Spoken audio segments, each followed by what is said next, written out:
bersyukur Tuhan atas kasih dan anugerah Tuhan. Hari ini kembali kami boleh beribadah kepada Tuhan. Dan tiba saatnya bagi kami untuk bersama-sama belajar dari kebenaran firman Tuhan. Nyatakanlah kasih-Mu lewat Roh-Mu yang kudus Tuhan. Sehingga pada saat kami membaca, merenungkan akan firman Tuhan, biarlah Tuhan memimpin, memberikan hikmat serta pengertian yang benar, dan kami dimampukan oleh Tuhan untuk melakukannya.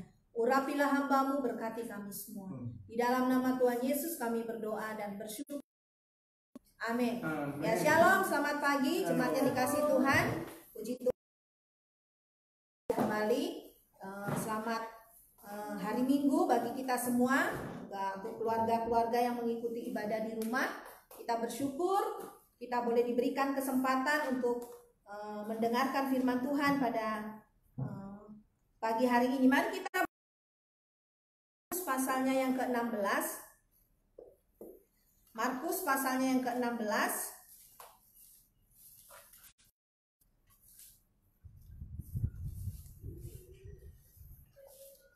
Ayatnya yang ke-15 sampai dengan ayat yang ke-20. Markus pasal yang ke-16 ayat 15 sampai dengan ayat yang ke-20. Dengan judul perikop Yesus beberapa kali menampakkan diri dan mengutus murid-muridnya. Yesus terangkat ke sorga. Saya akan bacakan ayat yang ganjil, jemaat yang dikasih Tuhan akan baca ayat yang genap. Kita membaca secara bergantian. Markus 16 ayat yang ke-15 sampai dengan ayat yang ke-20. Lalu ia berkata kepada mereka, "Pergilah ke seluruh dunia, beritakanlah Injil kepada segala makhluk. Siapa yang percaya dan dibaptis akan diselamatkan, tetapi siapa yang tidak percaya akan dihukum. Tanda-tanda ini akan menyertai orang-orang yang percaya. Mereka akan mengusir setan-setan demi namaku. Mereka akan berbicara dalam bahasa-bahasa yang baru bagi mereka. Mereka akan memegang ular, dan sekalipun mereka minum racun maut, mereka tidak akan mendapat celaka. Mereka akan mengatakan tangan atas orang sakit, dan orang itu akan sembuh." Sesudah Tuhan Yesus berbicara demikian kepada mereka, terangkatlah ia ke sorga, lalu duduk di sebelah kanan Allah. Mereka pun pergilah memberitakan Injil di segala penjuru, dan Tuhan turut bekerja dan menunjukkan firman itu dengan tanda-tanda yang menyertainya. Ya, amin. Demikian jauh firman Tuhan. Yang berbahagia adalah setiap kita yang membaca, merenungkan, dan melakukan firman Tuhan dalam hidup kita sebagai orang percaya. Jemaat yang dikasih Tuhan, tema kita pada pagi hari ini adalah menjadi saksi Injil. Menjadi saksi Injil, dan kerinduan dari kebenaran firman Tuhan supaya setiap kita mau memberitakan Injil kapan saja waktunya, di mana saja tempatnya. Supaya setiap orang percaya punya memberitakan Injil. Jika kita membaca di dalam Markus 16, ini adalah satu bagian dari perjumpaan Tuhan Yesus. Tuhan Yesus menampakkan diri untuk yang terakhir kali kepada murid-muridnya setelah dia bangkit dari kematian. Nah, kalau kita memperhatikan bagian firman Tuhan, ada beberapa murid yang melihat Tuhan Yesus bangkit. Ya, jadi mereka berjumpa secara pribadi. Sampaikan kepada rekan-rekan mereka yang lain. Tetapi banyak beberapa murid daripada Tuhan Yesus tidak mempercayai bahwa Tuhan Yesus sudah bangkit dari kematian. Sehingga kalau kita perhatikan bersama-sama di dalam bagian firman Tuhan, Tuhan Yesus untuk terakhir kalinya menampakkan diri kepada para murid di dalam ayat yang ke-14. Akhirnya ia menampakkan diri kepada ke-11 orang itu ketika mereka sedang makan. Dan ia mencela ketidakpercayaan dan kedegilan hati mereka. Oleh karena mereka tidak percaya kepada orang-orang yang telah melihat dia sesudah kebangkitannya. Jadi Bapak Ibu dan Saudara dikasih Tuhan, memang bangsa Israel ya, orang-orang Yahudi dikenal sebagai bangsa yang tegar tengkuk ya. Thomas sendiri katakan, saya nggak percaya kalau Tuhan tidak tunjukkan ya bekas lukanya. Saya nggak percaya bahwa memang dia sudah bangkit. Nah, Bapak Ibu dan Saudara dikasih Tuhan, kekerasan hati bangsa ini diri para murid. Nah, kalau kita memperhatikan bersama-sama, sangat perlu dipandang oleh Tuhan Yesus menampakkan diri kepada para murid. Apa maksud dari penampakan diri tersebut? Yang pertama, Tuhan Yesus mau meyakinkan meyakinkan murid-muridnya bahwa dia memang sungguh-sungguh bangkit. Itu yang pertama, ya. Supaya murid-muridnya melihat bahwa memang dia sungguh-sungguh bangkit. Apa yang dia sampaikan, apa yang dia beritakan itu bukan satu berita bohong, ya, tetapi memang kenyataan dia bangkit. Apa yang dia sampaikan itu menjadi Yesus menepati janjinya. Yang kedua, supaya para murid memiliki iman kepercayaan yang benar tentang Tuhan Yesus. Iman kepercayaan yang benar tentang Tuhan Yesus. Jadi jangan karena melihat Yesus melayani atau Yesus menyatakan mukjizat baru percaya, oh memang dia Allah. Tetapi kerinduan daripada Tuhan Yesus tanpa melihat mereka pun tetap mempercayai bahwa Yesus adalah Allah. Yang ketiga, supaya para murid tidak ragu-ragu untuk mengiring Yesus. Jadi kalau kita perhatikan bersama-sama mengikut Yesus, Tuhan tidak pernah janjikan untuk selalu mulus-mulus saja, ya. Saya senang menulis lagu, ya. Sebenarnya kami rindu bersaksi bersama-sama, cuman gagal terus, ya. Beberapa lagu, ya. Saya sejak SMA senang tulis lagu, ya. Jadi ada beberapa lagu. Nah, lagu pujian itu juga bisa menjadi satu kesaksian, ya. Nah, pujian itu bisa menjadi satu kesaksian. Nah, saudara-saudara dikasih Tuhan, mengiring Tuhan janjikan gak selamanya itu selalu baik-baik saja, ya. Ada orang yang begitu setia mengikut Tuhan, tetapi kehidupannya sulit. Ya, ada orang yang setia, ya. Apakah dia berdosa? Oh, tidak. Tapi kehidupannya sulit. Dan ketika dia setia, wah, Tuhan luar biasa boleh memakai dia untuk menjadi berkat. Ya, ada orang yang sakit tetapi terus dia setia mengiring Tuhan. Ya, sakit tetapi dia terus setia. Ini menjadi satu kesaksian. Jadi memang itu sudah disampaikan oleh Tuhan, ya. Tidak selalu jalannya mulus. Kalau selalu jalannya enak-enak, wah semua berbondong-bondong ikut, ya. Oh, ikut saya setiap bulan saya kasih uang 2 juta. Oh, nggak usah kerja, ikut saya aja, ya. Contohnya, kamu akan kaya, kamu akan sehat selalu, semua pasti ikut, nggak usah ditamari, ikut. Jadi ini bagian yang penting, ya. Jadi para murid, kerinduan Tuhan ketika Yesus menampakkan diri supaya murid-murid gak ragu dalam mengiring Tuhan. Mereka harus berani, mereka harus yakin, mereka harus mau berjuang, ya, untuk menceritakan siapa Yesus. Nah, Bapak Ibu dan saudara-saudara kasih Tuhan, perintah Yesus untuk semua orang percaya adalah menjadi saksi. Benar gak sih? Perintah Tuhan untuk semua orang percaya adalah menjadi saksi, menjadi dutanya Allah, menyampaikan apa yang mereka sudah dengar, apa yang sudah mereka lihat, apa yang mereka sudah saksikan, ya, untuk diberitakan kembali kepada orang lain. Nah, menjadi saksi, beritakanlah Injil supaya orang lain mendengar. Kami ada doa pagi, ya, pagi hari. Nah, selain kami berdoa untuk pokok doa yang lain, kami ada pokok doa tentang suku-suku yang terabaikan. Nah, yang sangat miris, ada daerah atau ada kota atau ada pulau yang sebenarnya banyak orang percaya, tetapi ada suku-suku di daerah tersebut yang masih belum mendengar tentang Injil. Jumlahnya bukan sedikit, cukup banyak. Di situ dikatakan jumlah penduduk segini, orang yang percaya 0, ya. Sarana PI-nya belum ada, kemudian yang melayani belum ada, sukunya yang percaya belum ada. Padahal di kota atau di pulau tersebut ada orang percaya. Artinya bahwa pemberitaan Injil menyampaikan kabar baik tentang siapa Yesus, tentang pelayanannya, kehidupannya, kematiannya, dan kebangkitannya menjadi satu bagian yang penting. Mengapa ini begitu penting? Karena Yesus mau semua orang menjadi selamat. Ya. Nah, ini kepedulian Yesus terhadap manusia yang berdosa. Kadang-kala tanpa kita sadari, Bapak Ibu dan saudara dikasih Tuhan, kita merasa nyaman diri, ya. Yang penting saya sudah selamat. Yang penting saya selamat.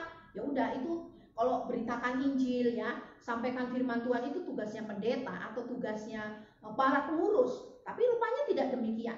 Setiap orang yang mengaku percaya, pengikut Kristus, Kristen, ya, pengikut, mereka adalah para pemberita Injil. Tugas mereka menyampaikan kabar baik. Jadi siapapun saudara, apakah hanya seorang ibu rumah tangga, apakah anak-anak, remaja, pemuda, anak sekolah minggu, para bapak-bapak, nah terlebih para hamba Tuhan, ya.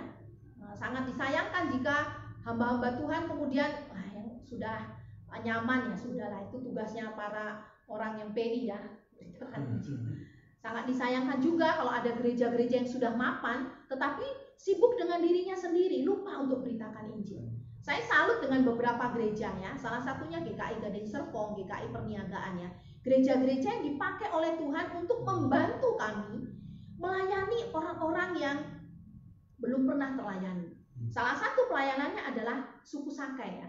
Suku yang selama ini menjadi suku yang kami selalu doakan, kami bina untuk memenangkan mereka. Dan itu tidak mudah, saya tahu tidak mudah ya, dibutuhkan perjuangan, kerja keras, pengorbanan dan lain sebagainya. Nah, jika nggak ada yang mau melayani jauh-jauh dari Jakarta sampai ke pulau-pulau ya, itu luar biasa. Dan saya melihat pekerjaan di gereja tersebut diberkati oleh Tuhan. Jadi ini perhatian untuk gereja-gereja yang besar, gedung yang megah, uangnya banyak, tetapi hanya sibuk dengan diri sendiri. Sebentar masang jendela, sebentar. Tetapi lupa bahwa ada tugas yang penting untuk apa? Beritakan Injil, menyokong orang untuk beritakan Injil. Itu menjadi penting, mendoakan. Nah, Bapak Ibu dan Saudara yang dikasihi Tuhan, ini adalah amanat atau tujuan dan misi daripada Tuhan untuk dilaksanakan oleh para murid. Beritakan Injil. Dalam ayat yang ke-15, pergilah ke seluruh dunia, beritakan Injil kepada segala makhluk. Bukan kepada suku tertentu atau daerah tertentu atau kepada negara tertentu, tetapi kepada segala makhluk. Artinya yang bernafas ya. Kalau orang mati ya nggak mungkin ya, yang bernafas segala makhluk. Bapak Ibu dan Saudara yang dikasihi Tuhan, apa yang harus dilakukan oleh para murid sehingga amanat agung tersebut bisa dilaksanakan? Kita melihat di dalam ayat yang ke-15 dikatakan pergilah. Pergilah, artinya para murid harus bertindak. Ya, kalau yang namanya pergi itu kan nggak di tempat ya. Pergilah Bu Susan. Tapi saya tetap di sini aja, itu namanya bukan pergi ya, tetapi merenung di tempat. Pergilah artinya ada tindakan, ada gerakan. Ya, dari tempat ini menuju ke sana, itu berarti pergi dah. Berpindah seperti itu ya. Ada tindakan terhadap perintah Tuhan. Para murid harus aktif, tidak diam saja, tidak cuek, tidak peduli masa bodoh, tapi mereka harus aktif. Para murid harus mau bergerak, bertindak, bekerja keras supaya Injil diberitakan. Ya. Saya tahu memberitakan Injil nggak mudah ya. Sebagai seorang hamba Tuhan saya katakan tidak mudah. Apalagi kalau kita sebagai orang awam yang mungkin tidak diperlengkapi secara khusus. Tetapi saya perlu mengingatkan bahwa memberitakan Injil bukan saja menyampaikan firman Tuhan, berkhotbah di depan orang, tidak. Memberitakan Injil lewat kehidupan kita, lewat apa yang kita lakukan, kerjakan, katakan. Sehingga orang lain melihat diri Yesus di dalam kehidupan kita. Dan pada akhirnya orang mengenal. Harus ada perbedaan. Saya diselamatkan bukan karena khotbah pendeta ya. Ada orang-orang yang bertobat karena ada KKR ya. Saya tidak. Saya diselamatkan menjadi orang percaya pada waktu ada seorang ibu yang hidupnya berbeda. Saya lihat, mengapa? Kemudian saya tanya kenapa? Rupanya dia adalah seorang percaya. Nah, dia bersaksi dan saya semakin tertarik. Jadi artinya kita jangan kemudian, saya nggak bisa sampaikan firman, saya nggak bisa berkata-kata. Itu hanya alasan. Ya, alasan orang untuk menjadi saksi Yesus. Bekerja keras, giat, setia, penuh perhatian supaya Injil sampai kepada semua orang. Nah, ini menjadi peringatan untuk semua orang percaya, untuk semua pengikut Yesus, untuk semua jemaat, hamba Tuhan, supaya mau berjuang, beritakan Injil, supaya peduli terhadap jiwa-jiwa seperti Tuhan Yesus peduli terhadap jiwa-jiwa. Bukan sebagai kabar kesenangan atau semacam hiburan ya yang kita sampaikan, tetapi ini adalah kabar mulia dari Allah kepada manusia, supaya manusia yang berdosa beroleh anugerah keselamatan. Jadi bukan hanya kabar, ada diskon di tempat ini, ada kabar kesembuhan di sana, bukan seperti itu ya. Tetapi memang kabar daripada Allah yang diberikan kepada orang yang berdosa supaya mereka beroleh anugerah keselamatan. Apa janji Tuhan kepada para murid yang mau pergi, yang mau bekerja, yang mau bertindak? Kita perhatikan bersama-sama di dalam ayatnya yang ke-20. Nah, ayat ke-20 dijelaskan demikian. Mereka pun pergilah memberitakan Injil ke segala penjuru, dan Tuhan terus bekerja dan meneguhkan firman itu dengan tanda-tanda yang menyertainya. Ada jaminan, ada janji yang diberikan oleh Tuhan pada saat para murid pergi. Yang pertama, bahwa Yesus turut bekerja di dalam dan melalui para murid. Jadi jangan memakai alasan, oh saya nggak bisa, saya nggak ini, nggak itu. Pada waktu kita mau dipakai oleh Tuhan, Tuhan akan turut bekerja di dalam dan melalui para murid. Nah ini menjadi penting ya, sehingga pada waktu bersaksi, Allah bekerja, Roh Kudus bekerja, sehingga orang yang mendengar, orang yang melihat, mereka pun pada akhirnya menjadi percaya, diubahkan oleh Tuhan menjadi percaya. Kemudian yang kedua, adanya firman Tuhan yang diberikan kepada para murid yang menjadi dasar untuk mereka memberitakan Injil. Jadi Tuhan mengutus, bukan sembarang mengutus ya, tetapi ada firman yang meneguhkan mereka yang menjadi dasar untuk mereka pergi memberitakan Injil. Dan yang ketiga, pada waktu mereka memberi diri untuk memberitakan Injil, menjadi murid Yesus, menjadi saksi, memberi diri untuk dipakai oleh Tuhan, maka ada tanda-tanda kuasa Allah yang dicurahkan kepada para murid. Kalau kita perhatikan di dalam ayat yang ke-17 sampai dengan ayat yang ke-18, tanda-tanda ini akan menyertai orang-orang yang percaya. Mereka akan mengusir setan demi namaku. Mereka berbicara dalam bahasa-bahasa yang baru. Mereka akan memegang ular. Sekalipun mereka minum racun maut, mereka tidak akan mendapat celaka. Mereka akan meletakkan tangannya atas orang sakit dan orang itu akan sembuh. Artinya bukan terbatas hanya kepada hamba Tuhan atau para pengurus yang sudah diteguhkan. Tidak, tetapi kepada setiap orang yang mau dipakai oleh Tuhan. Orang-orang percaya yang mau dipakai oleh Tuhan. Tidak mustahil. Tuhan akan memperlengkapi, menyatakan kuasanya sehingga orang itu pun boleh menjadi saksi. Saya mungkin sudah pernah menyaksikan di tempat ini ya, tentang seorang ibu, dia mencuci, sudah pernah ya saya saksikan ini ya. Ibu itu merendam pakaiannya dan kemudian anaknya yang masih kecil meminum air rendaman cucian dan akhirnya koma. Anak tersebut koma. Ini kesaksian hidup ya, kalau nggak salah gereja GKI. Kemudian anak ini minum air cucian daripada baju tersebut, belum dicuci ya, rendaman air sabun dan koma. Wah, kata dokter kalaupun dia sembuh, dia akan mengalami buta.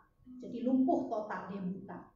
Nah ibu ini terus datang doakan. Satu kali dia dapat, kalau nggak salah dia dapat hadiah atau dapat radio ya. Radio ini untuk dia mendengarkan siaran-siaran Kristen. Jadi waktu ada pendeta, siapapun yang sakit, tumpangkan tangan. Jadi dia tumpangkan tangan untuk anaknya, berdoa, dan apa yang terjadi? Matanya berkedip. Wah, dia datang kepada dokter. Dokter anak. Di dokternya periksa ya, dia panggil kawannya, tidak buta saudara. Dan itu tidak satu kali. Kemudian yang berikutnya tangannya bergerak. Nah, dan dia bisa minum. Kata dokter kan dia nggak bisa berespon apa-apa. Dan lewat hal ini, ibu ini kemanapun selalu bawa anaknya. Mau naik angkot kah, mau apa, kemanapun dia pakai untuk bersaksi. Tahu nggak? Anak saya ini sekarang udah besar ya, normal. Dulu begini. Dan banyak jiwa didapatkan. Artinya bukan hanya pendeta, bukan hanya para pengurus saja, setiap kita, ibu-ibu. Ya, kita sebagai ibu-ibu, sebagai bapak, di tempat kerja kita, anak-anak di sekolah bagaimana menjadi saksi ya, belajar sungguh-sungguh, nilainya baik. Ya, menjadi anak yang takut Tuhan. Para suami dalam bekerja, ya bekerjalah dengan baik-baik, dengan sungguh-sungguh. Nilai pekerjaannya harus lebih tinggi daripada orang lain, gak boleh males-malesan. Kalau masuknya jam 8, jangan jam 8 kurang 2 menit ya. Artinya ngepres gitu ya, ngepres. Tapi tunjukkan kita punya kualitas yang berbeda. Para ibu-ibu bekerja ataupun yang bekerja di rumah tangga bisa juga bersaksi. Ya, siapapun yang mau memberi diri, Tuhan akan perlengkapi.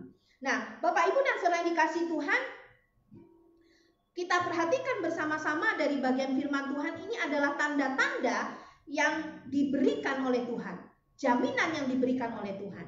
Nah, pengertian penyertaan ini bukan saja dialami oleh para murid pada saat itu, tetapi dari sampai sekarang, generasi ya, terus menerus. Untuk orang-orang yang memang mau dipakai Tuhan, Tuhan akan memperlengkapi. Ya, sekalipun saat ini pemberitaan Injil akan semakin sulit ya, semakin sulit, sangat sulit. Bahkan kalau disampaikan di dalam bagian firman Tuhan, kalau dulu mereka hanya orang-orang sekitar, tapi sekarang harus jauh. Ya artinya kalau mau beritakan Injil ke Cina ya seenggak-enggaknya harus belajar Mandarin. Nggak mungkin kan kita bahasa Tarsan ya. Nah, contohnya seperti itu. Atau kalau misalnya ke suku Batak ya seenggak-enggaknya bisa bahasa Batak. Contohnya seperti itu ya. Atau ke daerah lain ya. Di sekolah kami itu ada mempersiapkan misionaris-misionaris. Ya, pergi ke Rusia, memang diperlengkapi, seenggak-enggaknya tahu bahasa. Sehingga kalau sampai di sana mereka bisa berkomunikasi. Jadi sekarang lebih sulit, tetapi untuk setiap orang yang mau pergi tentu Tuhan akan memperlengkapinya. Nah, Bapak Ibu dan Saudara dikasih Tuhan, kepada siapa sebenarnya Injil ini harus diberitakan?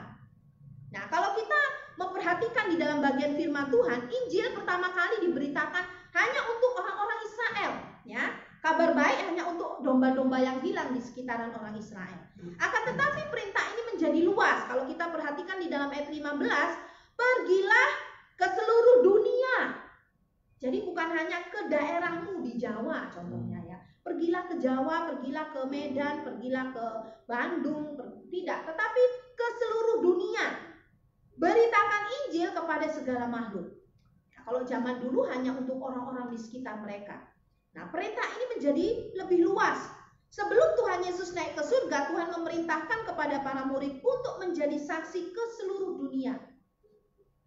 Artinya nggak hanya di tempat mereka. Nah, ini mencakup semua orang yang tinggal di bumi, ya, ke semua bagian dunia yang berpenghuni. Jadi contohnya kalau di ujung bumi yang entah mana-mana ada penghuni, itu wajib ya, mereka juga dengar firman. Wah, pekerjaannya rupanya nggak gampang ya.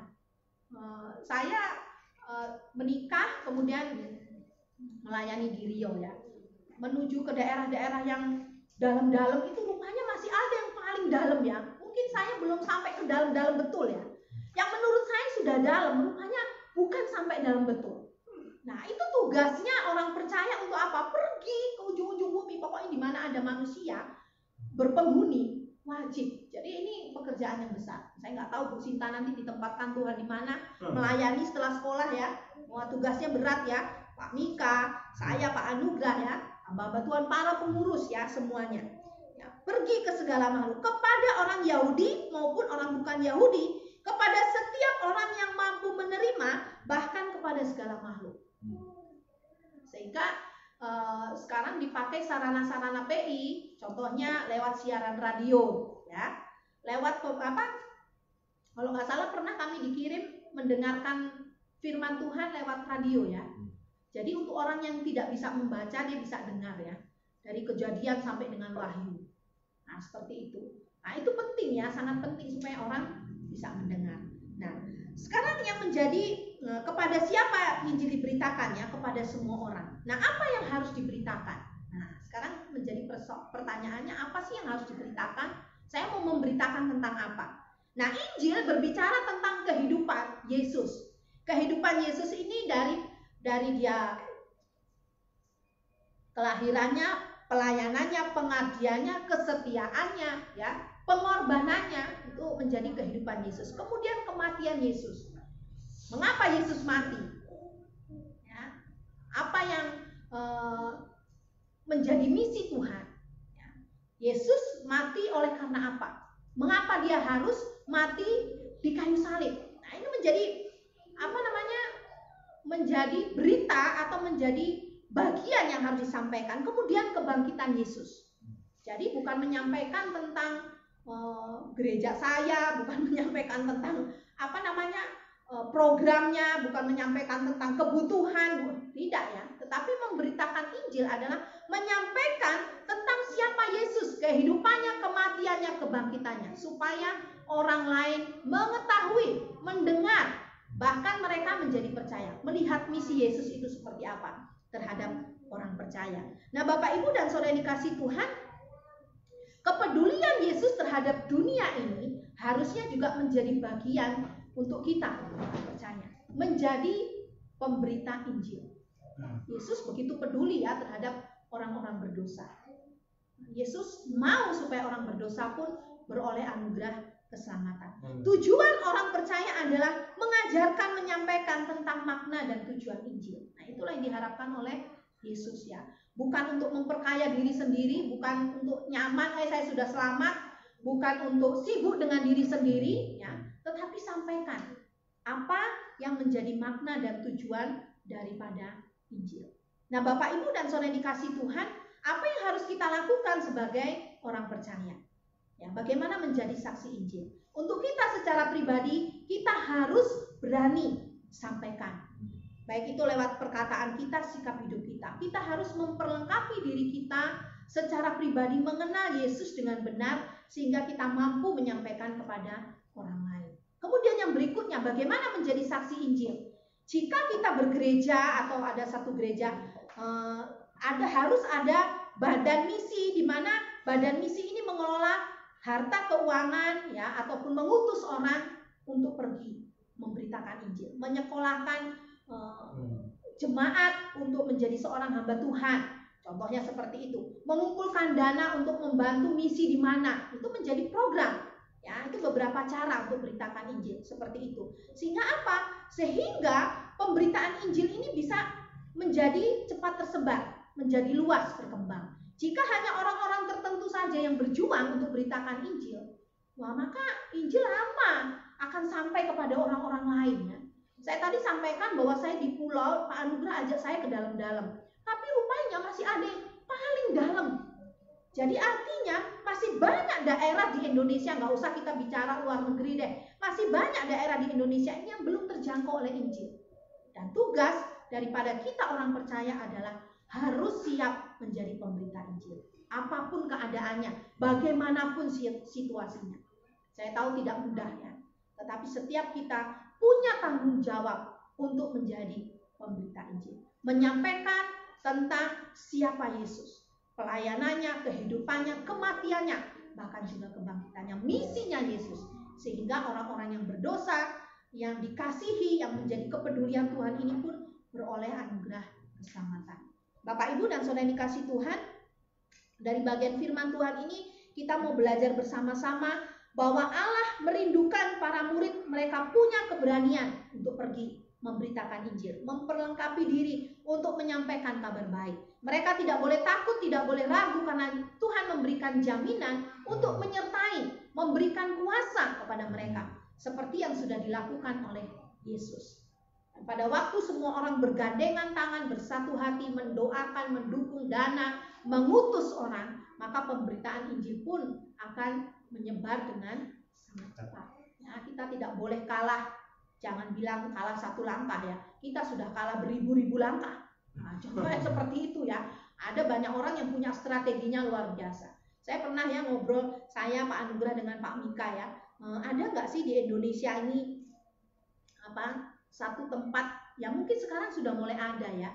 Ada nggak satu tempat yang mengumpulkan anak-anak itu dari kecil ya, seperti pesantren ya, mengumpulkan dari kecil, dibina bukan saja secara rohani mereka belajar firman Tuhan, tapi juga diajar secara intelektual, pengetahuan umum dari mereka kecil, kemudian sampai sehingga mereka memang militan ya, artinya mereka juga secara intelektual pandai, tetapi juga dari segi rohani dalam kebenaran firman Tuhan mereka juga kuat.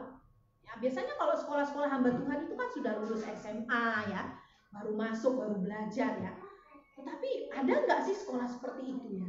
Memang dari kecil dibina, dididik, hafalkan ya. Wah, kalau hafal-hafalan ini kita kalah dengan saudara kita ya. Mereka hafal ya. Tetapi bukan hanya hafal ya. Kalau cuma hafal saja, wah, nggak ada gunanya ya. Nggak ada gunanya cuma menghafal. Saya sampaikan ya, ada orang Kristen yang begitu bangga hafal ayat dari Kejadian sampai Wahyu ya. Tetapi hidupnya bobrok. Artinya hidupnya mereka tidak punya hidup baru. Hafal tok, nggak ada gunanya ya. Tuhan nggak menyuruh kita menghafal, tetapi Tuhan menyuruh kita apa? Bertobat, melakukan apa yang kita hafal ini. Ya, jadi ini menjadi bagian penting. Ada banyak jiwa-jiwa sebenarnya yang saat ini perlu diselamatkannya. Jiwa-jiwa yang perlu diselamatkan. Jiwa-jiwa yang selama ini mungkin terabaikan, nggak pernah kita tahu ya. Banyak pekerjaan. Tuhan katakan banyak apa? Ladangnya banyak, pekerjaannya cuma 10. Ladangnya 50 hektar, mati lah ya pekerjaannya ya. Kalau ladangnya 50 hektar ya setidak-tidaknya sepadan ya. 1 hektar itu harus dikerjakan oleh kalau ada kesehatian, ini perlu dari semua hamba Tuhan, gereja-gereja, ya, mengapa kekristenan ini, mohon maaf ya, dikatakan agak sulit maju ya? Kenapa kita sudah bentengi diri kita ya dengan ajaran ini begini, sehingga kita sulit berkumpul ya. Wah, kamu ajaran dari gereja apa? Kumpulnya itu susah ya. Nah, ini perlu perhatian ya. Sehingga pemberitaan Injil pun sulit kita lakukan. Kenapa kita nggak sehati dengan saudara kita seiman sebenarnya? Nah, itu menjadi penghalang ya, penghalang untuk memberitakan Injil, dan iblis senang seperti itu ya. Ada orang ditanya, hamba Tuhan yang ditanya, kamu aliran apa? Oh, saya aliran Tuhan Yesus. Aliran apa ditanya? Aliran apa? Kenapa kok sampaikan seperti itu? Nanti kalau saya bilang aliran ini, kamu nggak sealiran dengan saya, kamu nggak mau bergaul sama saya. Saya alirannya Tuhan Yesus. Sehingga kamu bisa bergaul dengan saya. Bukankah kita begitu sebagai orang percaya? Langsung kita buat bentengnya. Oh, sehingga kalau nggak sealiran, ini Roh Tuhan nggak tercurah ini, oh kamu nggak serok dengan saya ya. Nah, perlu berhati-hati. Bapak Ibu dan Saudara dikasih Tuhan, siapapun kita, apapun tugas tanggung jawab kita, pekerjaan kita, peranan kita, tugas yang mulia daripada Tuhan harus kita kerjakan, karena itu menjadi satu amanat agung. Yang namanya amanat itu apapun yang terjadi harus dilaksanakan untuk menjadi pemberita Injil, supaya semua orang beroleh anugerah keselamatan. Kiranya firman Tuhan memberkati kita. Mari kita berdoa. Bapa di surga, kami bersyukur, berterima kasih untuk kebenaran firman-Mu pada hari ini yang boleh mengingatkan kami, mengajari kami Tuhan. Sekalipun secara sederhana disampaikan, biarlah Roh Tuhan boleh menolong kami dan memampukan kami untuk kami pun mau bergerak, rela bekerja dengan giat, mau dipakai Tuhan untuk menyampaikan Injil dalam pekerjaan kami, dalam apapun yang kami lakukan, bahkan lewat mulut bibir kami Tuhan, sehingga ada banyak orang yang pada akhirnya mendengar tentang siapa Yesus, dan Roh Kudus bekerja sehingga mereka pun boleh pada akhirnya menjadi percaya. Terima kasih Tuhan. Ini menjadi misi Tuhan bahwa setiap orang berdosa beroleh anugerah keselamatan. Biarlah ini juga boleh menjadi misi kami Tuhan, anak-anak Tuhan, murid-murid Tuhan, sehingga apa yang menjadi kerinduan Tuhan juga boleh dilaksanakan dengan baik. Terima kasih Bapa, terpujilah nama-Mu. Inilah doa kami, pengharapan kami, di dalam nama Tuhan Yesus kami berdoa. Haleluya. Amin.